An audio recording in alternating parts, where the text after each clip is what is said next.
up, guys? Welcome back to another cooking video, and today it is all about perspective. And I'm going to show you guys that that little quad is starting to have the potential to replace these big quads.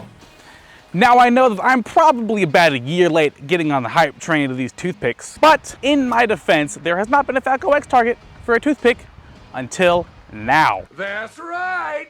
For those of you living under a rock for probably the last 2 months, you may not realize that Falco X no longer has targets for just these big honkin' 30x30 or even honkin' 20x20 millivolts, revolts, all that jazz. Now you can get Falco X on your toothpicks. And even better than that, FlightOne and Diatome have teamed up with this GTB339 FlightOne version, so it comes preloaded out of the box with Falco X. Literally all you have to do is add a receiver, power it on, flick your armor switch and move the sticks in circles, and it already comes pre-set up, ready to fly out of the box. You don't say! Now, you may be skeptical and saying, Willie, there's no way that this little guy can fly anywhere close to as good as a tuned 5-inch quad. And that is where I'm here to tell you, you're only mostly wrong. I totally did not believe that these toothpicks could fly as well as they do when I first got this guy. I have flown some micros in the past, albeit like 2, maybe 3 years ago, and they were pretty terrible. I gotta admit, the micros when they first started to come out pretty much sucked and were not very useful. You would always pick a 5-inch for every circumstance over flying a micro, but now, especially with these ready to flies that for like 150 bucks you can literally just pop a receiver on and they fly just as good as literally my tuned 5-inch quad, I definitely think the tides are turning. And also, I'm not going to get into it, but because of the FAA's new regulations coming in for people flying in the US, the sub 250 gram class is becoming a lot more appetizing to most people. But I personally, regardless of how well these guys have flown recently, I have avoided these like the plague until recently for one simple reason. None of these guys can carry a GoPro, and that is critical for people who make YouTube videos and post their flight footage and just want to record the that they do. 99% of my drone flying is for footage-based reasons. And if I can't carry an HD camera, sorry, diarrhea DVR does not cut it, then that pretty much renders a quad useless. So for my purposes, these micros just wouldn't work out. On the racing side of things, for the longest time, toothpicks were also not exactly the best option for you either, because they weren't exactly competitive with a 5-inch quad on a 5-inch track. But now there are literally ready-to-fly solutions that solve both of those problems. If you couldn't tell from the Cyclops-looking Sauron's eye piece of gear I have literally hot glued to the front of the canopy of my GTB339, that is an ND filter, which is what you use over a camera when you're taking footage in the daytime, which means that this guy actually has an HD camera on board. This guy is running the Runcam Split 3 Nano, I believe,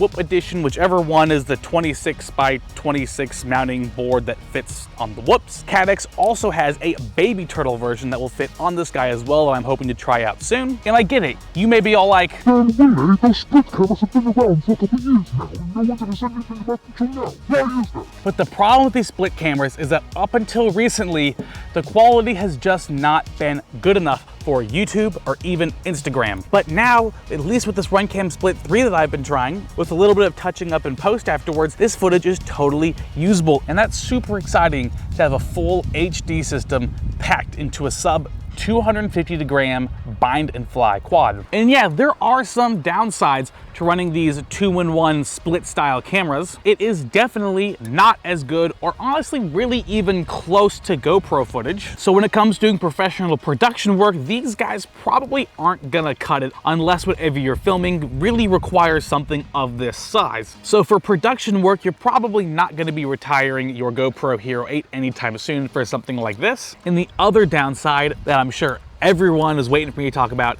is latency. Latency is the #1 killer for these split style cameras. Now, there are solutions out there like the Cadex Tarsier, which is basically an FPV camera and an HD camera stacked on top of each other into one tiny little package, but it is literally double the size of the Runcam Split 3 Nano, which is what I'm running on here. And currently they don't make a version that I know of that fits the 26.5 by 26.5 mounting that they use on the GTB. Now I will be hacking Guitar Gear onto this guy into the near future just so I can upgrade the footage quality, but as for now, I really was not that disappointed with how the footage looked on the Runcam Split 3 Nano. And back to the topic of latency, it's okay. You're probably not gonna be shooting gaps at 80 miles an hour. But to be fair, that's not really the point of what the HD version of these guys is supposed to do. If you will be racing these GTBs, you will definitely want to use the non-HD version since it comes with a normal FPV camera, and then there will basically be no noticeable latency caused by the FPV camera. And that gets me back to my main point about these guys. If you are flying these guys freestyle for HD footage to post on social media and stuff like that, these things are absolutely incredible. The footage is totally usable, especially with a little bit of post-production touch-ups, which I will show you guys what I do to edit my footage in a future video. And also throwing an ND16 filter over top of the lens makes a pretty big difference. This is literally just a Mavic Pro ND16 filter that I hot glued onto the front. I literally just cut the sides of the canopy, slapped the ND filter on the front, and hot glued the top and bottom of it. And now I have a nice cyclopsy looking little GTB. But something even more exciting than just the sole aspect of having a sub 250 gram full HD toothpick that actually flies like a 5-inch. And like I said, for normal freestyle flying, the latency, which I think is like 40 milliseconds or something like that, so definitely something that's noticeable if you go back and forth between a split camera and a normal FPV camera. It's totally manageable, and honestly, after you fly a couple packs, it does not become as noticeable. But back to the topic of low latency for racing, some of the cities in the Southwest United States have now started racing these GTBs as a Spec Racing class, and I think that is one of the most exciting things to come out of having a stock, ready to fly, sub 250 gram toothpick. I think Spec Racing is the absolute most fun way to do any racing. Especially these guys on 2S, it is the perfect power to weight ratio to have really nice close racing. And it is so much fun to fly these guys in a spec race on 2S. Now I do have another bone stock one of these guys at home without the split camera on it. The split camera I added on secondary because I wanted to get some footage with it, but I didn't bring it with me because I have to update the Crossfire receiver, and that receiver is buried way deep in there. And honestly, I can't be getting it out to update it. And plus this guy is like the only thing that I have flown in like 2 months in my spare free time, because it is just so easy to grab a couple of these tiny little lipos, throw them in your pocket, take your radio, goggles, and just go out to literally anywhere and fly it. Especially here in Australia, when I'm flying out in parks and stuff like this, the park goers here don't exactly like drones that much from what I've noticed. I have gotten yelled at quite a few times for flying my 5-inch whenever I'm out flying, but this guy, I have had no problems, even with the most troublesome of dog walkers, which for me is one of the biggest reasons why I have mostly just transferred over to flying these guys recently. And one of the really nice things about these guys is that I can go into places where I normally wouldn't feel comfortable flying my 5-inch quad and rip this guy around with no problem. I feel fine flying it. People passing by don't feel threatened like they're gonna die by this thing flying around. And overall, it's just a win-win situation. Like last week, Nikki had to go to her university to have a meeting with one of her teachers. I was able to literally just in a normal everyday backpack, put my radios, goggles, this guy, and a handful of these tiny little 2S batteries, walk on into the center of campus and just fly around, and nobody cared. And these small little wooded tree areas in between a couple of parking lots here that usually are too small to go out and actually fly your 5-inch in and have a good time, and spots like this super duper tiny playground that I found, are all totally viable places that you can fly now. So enough of me rambling on about these toothpicks. Let's just go ahead and see what they can do. Okay, so we kind of have a slight problem. My radio is usually sitting on my desk when I'm at home with a Crossfire and a 2.4 receiver on it. So as usual, I went to go pack up my bag, took the Crossfire antenna off, took the 2.4 antenna off, yet somehow only the Crossfire antenna made it into my backpack. And the problem is that this guy actually uses 2.4. I have a cheap $10 Fly Sky iBus receiver in here that I have been using on this since the T16 has a fancy multi-protocol internal module that can do all those fun, fancy different protocols for all those different receivers out there. Which, by the way, I totally didn't realize how many protocols that the T16's internal module can do, but that is something for a later date.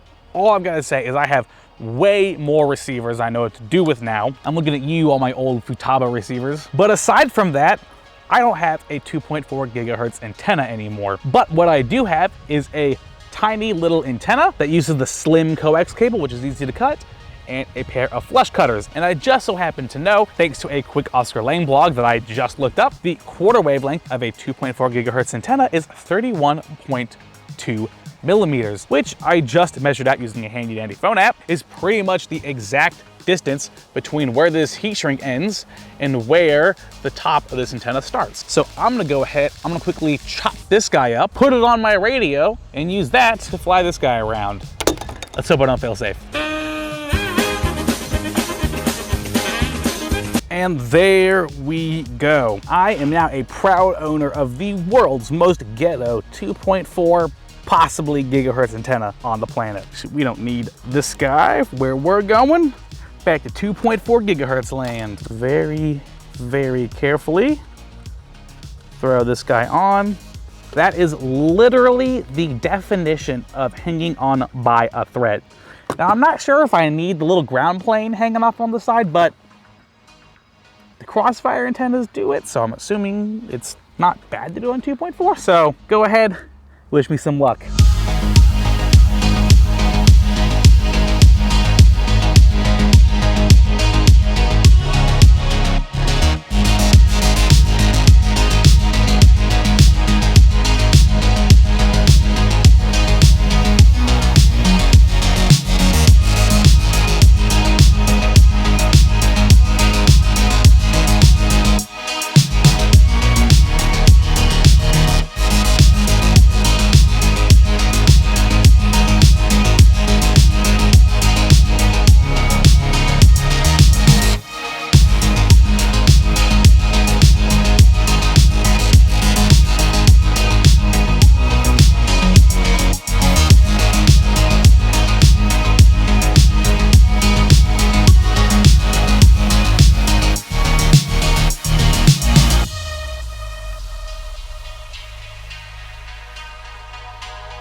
All right, that is all, guys. I really hope you enjoyed the video. Let me know in the comments down below if you think the video quality from these toothpicks is totally good enough for YouTube. Go ahead and check me out on Instagram at WildWillieFPV. Go ahead and take a look at some of the more recent videos I posted from the toothpick on Instagram and see if you could really tell a difference in the footage quality compared to a GoPro. I will also leave a link in the description below to these FlightOne GTB339s for anyone looking at grabbing one. Make sure to smash that like button if you like this video. Leave a nasty comment below if you're a true fan. And as always, I'll see you guys next time.